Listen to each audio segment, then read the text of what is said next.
સ્વાગત છે exam today પર 14 જૂન 2026 દિલ્હી કરંટ અફેર છેલ્લે સુધી વિડીયો સાથે બની રહેજો. કરંટ અફેર્સ ઇમ્પોર્ટન્ટ ટોપિક છે, દરેક એક્ઝામમાં પ્રશ્ન પૂછવામાં આવે છે. ટોપિક પર આવીએ. ક્વેશ્ચન નંબર 1 છે, હાલમાં એલ્બિનિઝમ જાગૃતિ દિવસ ક્યારે ઉજવવામાં આવ્યો?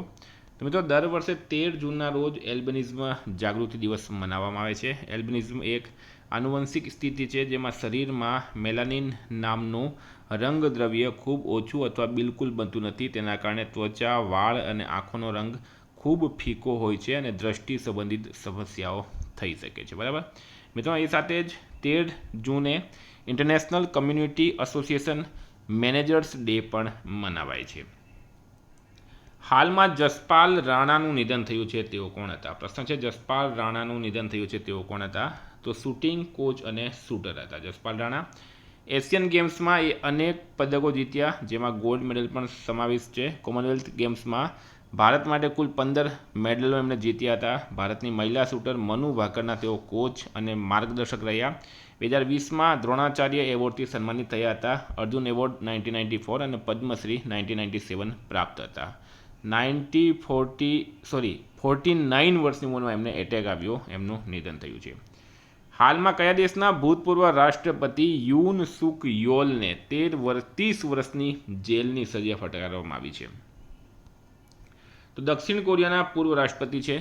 દક્ષિણ કોરિયાની એક કોર્ટે પૂર્વ રાષ્ટ્રપતિ યુન સુક યોલને ઉત્તર કોરિયામાં ડ્રોન ઘૂસણખોરી અને સત્તાના દુરુપયોગ બદલ 30 વર્ષની જેલની સજા ફટકારી છે. કયા શહેરમાં મ્યુનિસિપલ કોર્પોરેશન દ્વારા સ્ટ્રીટ ફૂડની સ્વચ્છતા ચેક કરવા QR કોડ સિસ્ટમ શરૂ કરાઈ? તો રાઈટ આન્સર છે મિત્રો અમદાવાદ. અમદાવાદ મ્યુનિસિપલ કોર્પોરેશન દ્વારા શહેરમાં સ્ટ્રીટ ફૂડની સ્વચ્છતા અને ગુણવત્તા જાળવવા માટે QR કોડ આધારિત ફીડબેક સિસ્ટમ શરૂ કરવામાં આવી છે. મિત્રો, આવનારી તમામ પરીક્ષાઓ માટે ખાસ કરીને conductor, driver, forest, CC exam ટુડેનું કરંટ અફેર્સ લઈ લેજો. બરાબર, અત્યારની LRD એક્ઝામમાં પણ આપણે ડંકો વગાડ્યો છે. કોઈને સબૂત જોવા હોય, તમામ પરીક્ષામાં આપણું કરંટ 100% પૂછાય છે. 9510411961 પર મેસેજ કરો. બરાબર, PDFનો 1 વર્ષનો ચાર્જ 300 રૂપિયા છે. આ નંબર પર પેમેન્ટ કરો, સ્ક્રીનશોટ મોકલી આપો, 2 મિનિટમાં મળી જશે. હાલમાં સ્વપનદાસ ગુપ્તાને કયા રાજ્યના નાણામંત્રી તરીકે નિયુક્ત કરવામાં આવ્યા? સ્વપ્નદાસ ગુપ્તા કયા રાજ્યના નાણામંત્રી? તો રાઈટ આન્સર છે મિત્રો આમાં પશ્ચિમ બંગાળ. બરાબર, શુવેન્દુ અધિકારી પશ્ચિમ બંગાળના નવા CM બન્યા છે અને સ્વપ્નદાસ ગુપ્તા નાણામંત્રી બન્યા. ભારતે કયા દેશમાં દિનેશ ત્રિવેદીને તેના હાઈ કમિશનર તરીકે નિયુક્ત કર્યા? તો મિત્રો આ છે દિનેશ ત્રિવેદી અને પોતે પણ પશ્ચિમ બંગાળથી આવે છે અને તેઓ હવે બાંગ્લાદેશમાં ભારતના નવા હાઈ કમિશનર બની ગયા. તો બાંગ્લાદેશ રાઈટ આન્સર થઈ ગયું આમાં. હાલમાં PM મોદીએ કયા દેશના નીસ શહેરમાં ઇન્ડિયા ઇનોવેટ્સ સમિટનું ઉદ્ઘાટન કર્યું? તો આપણા દેશના PM છે મોદી સાહેબ, અને મોદી સાહેબ ક્યાં પહોંચી ગયા છે મિત્રો? તો ફ્રાન્સમાં. બરાબર, ફ્રાન્સમાં આવેલું છે નીસ. પ્રધાનમંત્રી નરેન્દ્ર મોદીએ ફ્રાન્સના નીસ શહેરમાં ભારત ઇનોવેટ્સ 2026 સમિટનું ઉદ્ઘાટન કર્યું. આ કાર્યક્રમનું ઉદ્ઘાટન ફ્રાન્સના રાષ્ટ્રપતિ એમ્યુઅલ મેક્રોન સાથે સંયુક્ત રીતે કરવામાં આવ્યું હતું. કયું રાજ્ય સૌર ઉર્જાથી ચાલતા સ્પિનિંગ વ્હીલ્સના સંચાલનને માન્યતા આપનાર અને પ્રોત્સાહન આપનાર ભારતનું પ્રથમ રાજ્ય બન્યું છે? તો મિત્રો રાઈટ આન્સર છે આમાં ઉત્તર પ્રદેશ. ઉત્તર પ્રદેશ સરકારે મિશન સોલાર ચરખા હેઠળ સોલાર ચરખાઓનું વિતરણ શરૂ કર્યું હતું અને સોલાર ચરખા પર કાતેલા સૂતમાંથી બનેલા કાપડને ખાદી તરીકે માન્યતા આપનાર પ્રથમ રાજ્ય બની ગયું છે. યુપીના CM છે યોગી આદિત્યનાથ. ભારતે ટેસ્ટ ક્રિકેટ ઇતિહાસમાં રનના માર્જિનથી પોતાની સૌથી મોટી જીત 1 ઇનિંગ અને 300 રન કયા દેશ વિરુદ્ધ મેળવી છે?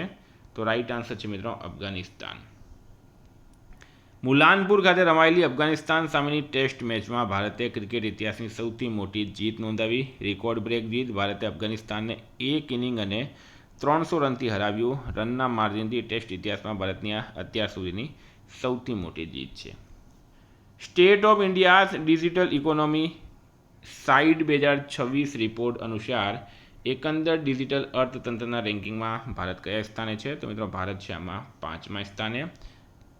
ICRIER પ્રોસેસ સેન્ટર દ્વારા જાહેર કરાયેલા state of India's digital economy 2026 અહેવાલ અનુસાર ભારત ડિજિટલ અર્થતંત્રમાં વિશ્વમાં 5મા સ્થાને પહોંચી ગયું, જે વર્ષ 2025માં 8મા સ્થાને હતું. ભારતની પ્રથમ ખાનગી ક્ષેત્રની marine gas turbine repair facility આંધ્રપ્રદેશમાં કઈ કંપની દ્વારા સ્થાપવામાં આવશે? તો Bharat Forge Limited right answer છે. આંધ્રપ્રદેશના વિશાખાપટ્ટનમ શહેરમાં સ્થાપવામાં આવશે. આંધ્રપ્રદેશ સરકાર અને આ કંપની વચ્ચે કરાર થયો છે. હાલમાં કઈ આઈઆઈટીએ સાયબર સુરક્ષા કોર્સ શરૂ કર્યો? તો મિત્રો આઈઆઈટી કાનપુર દ્વારા હાલમાં સાયબર સુરક્ષા કોર્સ શરૂ કરવામાં આવ્યું. આઈઆઈટી કાનપુર સંસ્થા છે. કોર્સ છે બેચલર ઓફ સાયબર સિક્યુરિટી. શરૂઆત થઈ 2026-27 શૈક્ષણિક સત્રથી. વિશેષતા છે સાયબર સુરક્ષા ક્ષેત્રમાં નિષ્ણાંતો તૈયાર કરવા માટે સમર્પિત યુજી ડિગ્રી. હાલમાં તુર્કી પ્રજાસત્તાકમાં ભારતના રાજદૂત તરીકે કોની નિમણૂક કરવામાં આવી?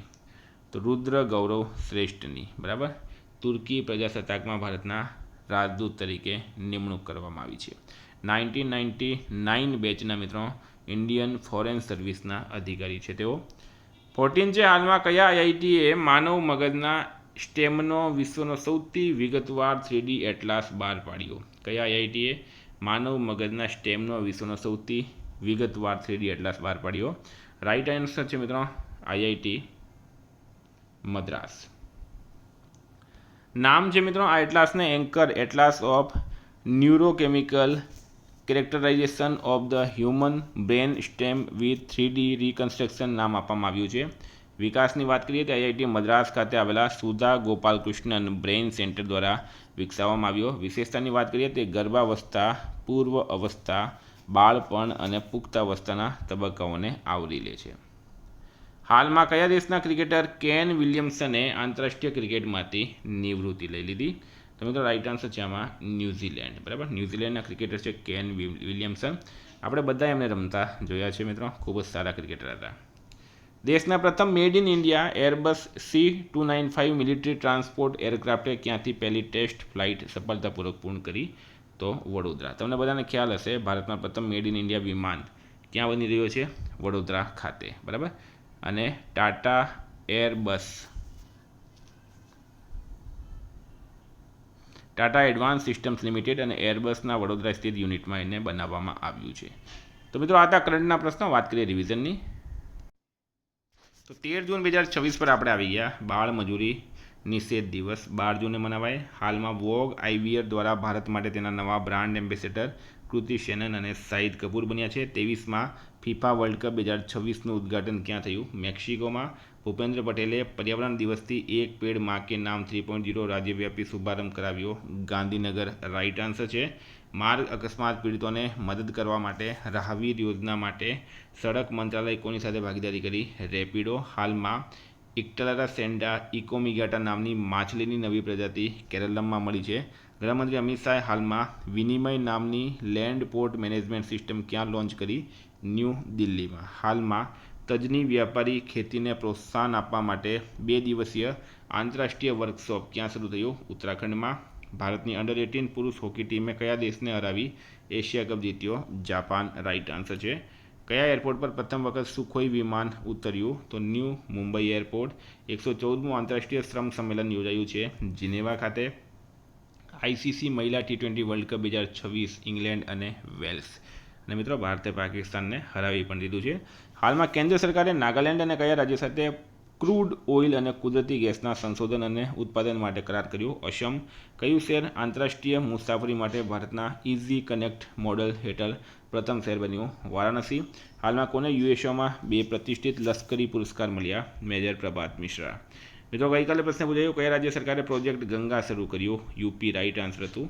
આજનો પ્રશ્ન છે હાલમાં કયા દેશે વિશ્વની પ્રથમ વ્યાપારી ચીપ નિયોને મંજૂરી આપી? જવાબ કમેન્ટ બોક્સમાં જણાવજો. વિદ્યાર્થી મિત્રો વોટ્સએપ ટેલિગ્રામની લિંક ડિસ્ક્રિપ્શનમાં છે. પીડીએફ માટે 9510411961 પર કોન્ટેક્ટ કરો. Thank you. ફરી મળીશું. જય હિન્દ, જય ભારત.